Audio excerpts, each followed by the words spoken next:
What's more frustrating for Miles Morales, having a near-death encounter with Black Cat and Hammerhead, or having his secret identity outed by his best friend?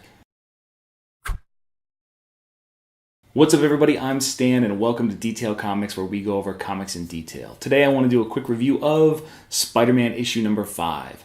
So, Spider-Man issue number 5, this is a continuation of the story of Miles Morales as he is now part of the 616 universe. The Ultimate Universe is no more, so it's pure Miles in the 616, mingling with everybody and anybody that you know and love in the standard Marvel universe. One of the things that comes from that is that you have to kind of tread in the footsteps of Peter Parker Spider-Man, who's still around. So he's off slinging webs in like India or China or wherever the heck he is, and Miles Morales has really taken over the day-to-day street-level operations of New York. And in this story, we see that Black Cat, who, if you'd followed along with Superior Spider-Man, has been outed as a criminal, and overall, she is just looking for revenge, and she's looking to take things up to another level. She's looking to become the queen of crime inside New York City. So what she did was she teamed up with Hammerhead, the Spider-Man villain of old, and really went after Miles Morales' new Spider-Man. And they even make commentary that they're pretty much taking out Peter Parker-style Spider-Man vengeance on this kid, regardless of the fact whether he's the same one or not.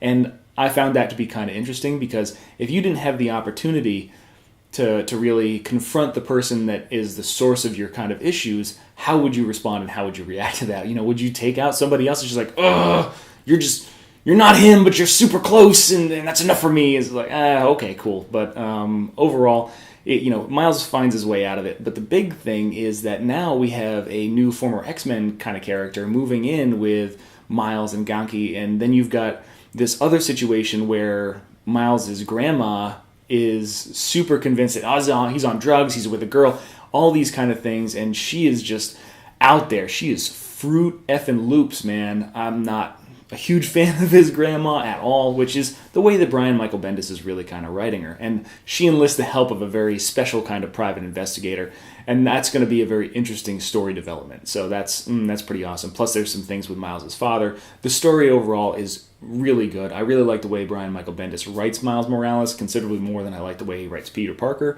So right now, his two best works are this book, Spider-Man, as well as Invincible Iron Man. So that's really great.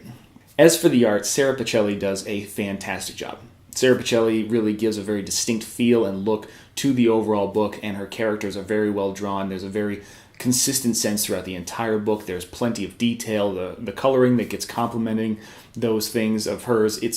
I really like the way that this book is drawn, and hearing that she might not be continuing on the book is kind of worrisome. I want to see what direction it goes with the new artist and when that gets introduced. As of right now, I'm just going to enjoy what she's putting on the page, and it's a situation where art enhances a good story, and this is exactly that kind of case. Instead of detracting, it's an addition. It makes this story better, and I really like that. So that's my quick review of Spider-Man issue number 5. I want to hear what you have to say, especially if you had a chance to read it, so hit me up in the comments. As always, if you like what you see, hit the like button down below, and don't forget to subscribe to get more news and reviews and commentary regarding comic books, comic book movies, comic book TV shows and games, and anything and everything inside the world of comics.